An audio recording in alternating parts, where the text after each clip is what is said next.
चांद की रोशनी में शिमला शहर बर्फ की चादर से ढका हुआ दिखाई दे रहा था। ठंड की वजह से पूरे शहर में सन्नाटा पसरा हुआ था। वहीं शिमला की एक सड़क पर 2 कदमों की आहट सुनाई दे रही थी। लगभग 19 साल की एक घबराई हुई लड़की सुनसान सड़क पर अकेली चली आ रही थी। तभी उस लड़की ने आगे बढ़ते हुए खुद से कहा, ये जगह इतनी सुनसान क्यों है? शायद वो ऑटो वाला सही ही कह रहा था। मुझे इतनी रात को यहाँ नहीं आना चाहिए था। यह कहते ही वो लड़की और भी तेजी से चलने लग गई। कुछ दूर चलने के बाद अचानक उसे अपने पीछे किसी के कदमों की आहट सुनाई दी। ये आवाज सुनकर उसे ऐसा लग रहा था जैसे कोई ठीक उसके पीछे चल रहा है। उस लड़की ने फौरन पीछे मुड़कर देखा, लेकिन उसे वहां कोई भी दिखाई नहीं दिया। यह देखकर वह चौंक गई और घबराते हुए बोली, यहाँ तो कोई भी नहीं है। फिर वो किसके कदमों की आहट थी? डर और घबराहट की वजह से उसने तुरंत सामने की तरफ देखा और फिर से तेजी से आगे बढ़ने लगी। कुछ दूर चलने के बाद उसे फिर से उन्हीं कदमों की आहटें सुनाई देने लगी, जिससे वो लड़की और भी ज्यादा डर गई और इस बार पीछे मुड़कर देखने की उसे हिम्मत भी नहीं हुई। कुछ ही देर में उन कदमों की आहट तेज हो गई और उसे ऐसा लगने लगा जैसे कोई ठीक उसके बगल में आ चुका है। तभी वो लड़की घबराकर तिरछी नजरों से अपनी बाईं तरफ देखते हुए बोली, ये क्या हो रहा है मेरे साथ? ऐसा बार बार क्यों लग रहा है जैसे कोई मेरा पीछा कर रहा है? तिरछी नजरों से पीछे देखने के बाद भी उसे कोई भी दिखाई नहीं दिया, लेकिन फिर भी इस वक्त डर के कारण उसका गला पूरी तरह से सूख चुका था। तभी अचानक उस लड़की को सड़क पर अपनी परछाई के ठीक पीछे किसी और की भी परछाई दिखाई दी, जो उसके साथ साथ आगे बढ़ती चली जा रही थी। जमीन पर बनी उस परछाई के बाल खुले हुए थे और उसने साड़ी पहन रखी थी। सुहानी को यह सीन बिल्कुल किसी हॉरर फिल्म की तरह लग रहा था, इसलिए डर से उसके हाथ पैर फूलने लग गए। तभी उसके कानों में एक औरत की फुसफुसाती हुई आवाज सुनाई दी, क्या किसी ने तुम्हें बताया नहीं कि रात को इस रास्ते से नहीं आना चाहिए? इतना सुनते ही सुहानी डर से कांप उठी और घबराकर तेजी से आगे चलने लगी, लेकिन इसका कोई फायदा नहीं था, क्योंकि जितनी तेजी से वो लड़की आगे बढ़ रही थी, उतनी ही तेजी से परछाई भी उस लड़की के पीछे पीछे चलती चली जा रही थी। तभी उस लड़की ने देखा कि परछाई का एक हाथ उसके कंधे की तरफ आगे बढ़ रहा है। जैसे ही उस परछाई का हाथ लड़की को छूने ही वाला था, वैसे ही एक अनजान हाथ ने उस लड़की के दाएं हाथ को कसकर थाम लिया और ऐसा होते ही वो लड़की जोर से चीख पड़ी। उस लड़की ने फौरन अपने दाईं तरफ डरी हुई नजरों से देखा तो उसे सामने एक लड़का दिखाई दिया, जिसने अब भी उसका हाथ थाम रखा था। उस लड़के ने एक हुडी पहनी हुई थी, जिस वजह से उसका चेहरा दिखाई नहीं दे रहा था। वो लड़की डर और हैरानी के साथ उस लड़के को देखने लगी, तो वो लड़का सामने सड़क की तरफ देखते हुए बोला, डरो मत, बस मेरे साथ चलती रहो। उस लड़के की आवाज बहुत गंभीर और शांत थी, जिसे सुनकर वो लड़की बिना कुछ कहे उस अनजान लड़के के साथ आगे बढ़ने लगी। इस लड़के के साथ होने की वजह से उस लड़की को थोड़ी हिम्मत मिल रही थी। तभी आगे बढ़ते हुए उस लड़की ने अपनी बाईं तरफ देखा तो उसे अब वो परछाई कहीं भी दिखाई नहीं दे रही थी। उसे समझ नहीं आ रहा था कि इस लड़के के आते ही वो परछाई कहाँ चली गई। यह सोचते हुए उस लड़की ने हुडी पहने हुए उस लड़के की तरफ देखा, लेकिन हुडी की वजह से उसे अब भी उस लड़के का चेहरा दिखाई नहीं दे रहा था। इसलिए वो घबराई हुई आवाज में बोली, कौन है आप?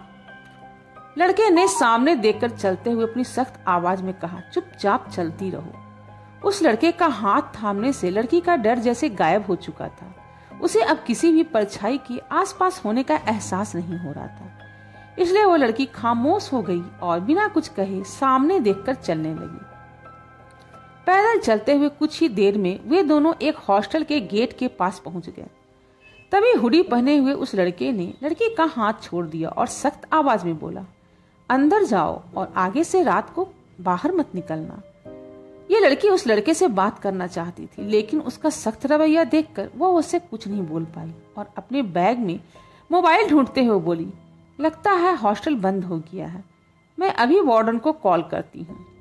वो लड़की अपने बैग में मोबाइल ढूंढ ही रही थी कि तभी उसे अपने सामने एक औरत की आवाज सुनाई दी, कौन हो तुम?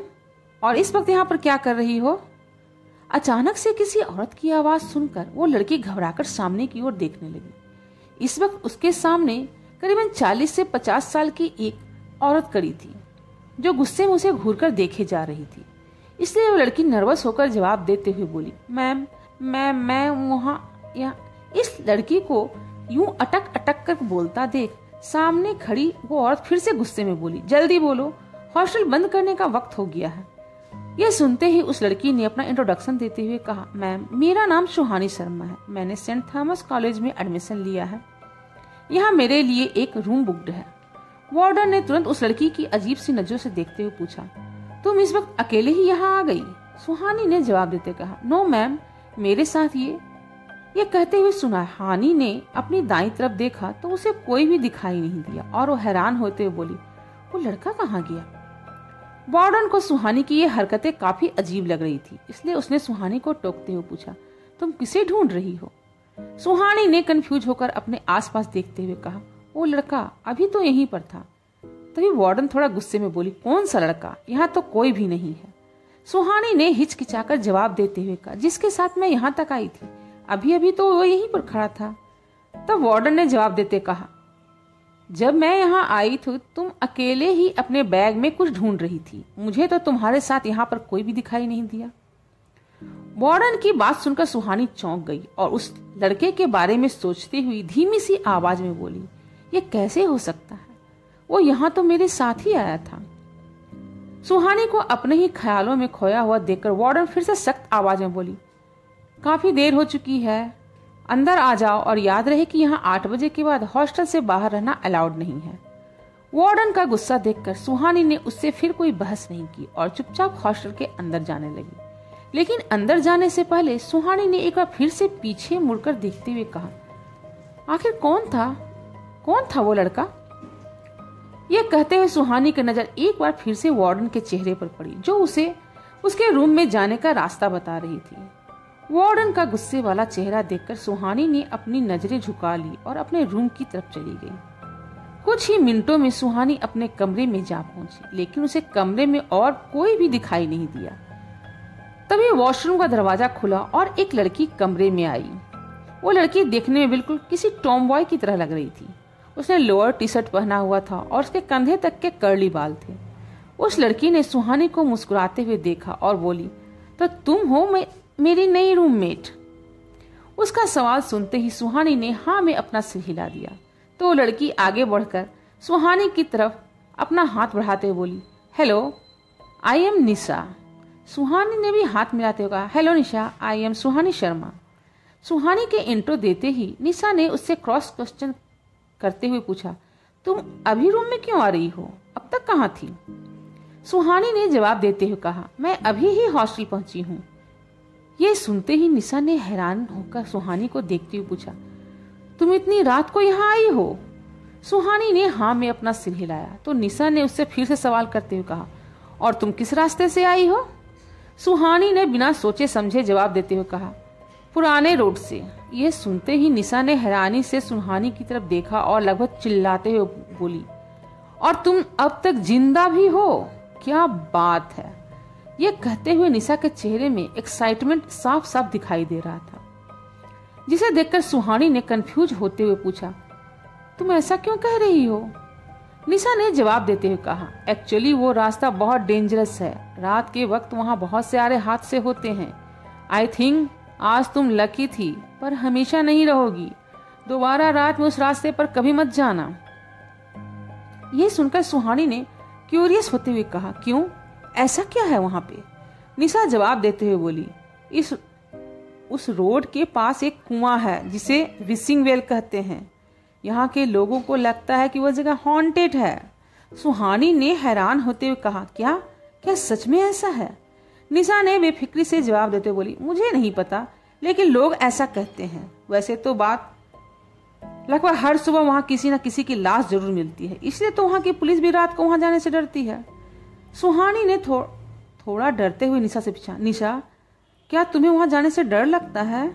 निशा ने जवाब देते हुए कहा, नहीं, हमारे वार्डन की भयानक शक्ल के अलावा मुझे इस दुनिया की किसी भी चीज से डर नहीं लगता। निशा का जवाब सुनते ही सुहानी हंसने लगी और वो दोनों यहाँ वहाँ की बहुत सारी बातें करने लगी। बातों ही बातों में वो दोनों एक दूसरे को अपने अपने बारे में बात करने लगी और लगभग यूं ही आधी रात बीत गई।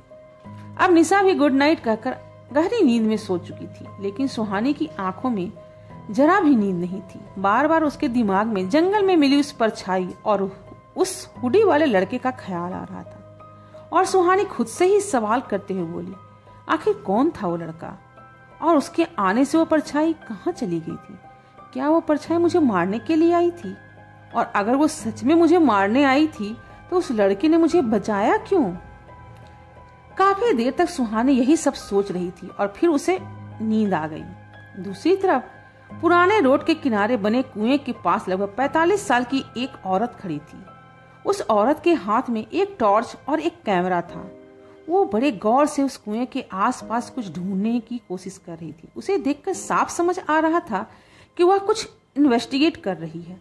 वो औरत टॉर्च की रोशनी से कुएं को देख ही रही थी, तभी कोई तेजी से उसके पीछे से गुजरा।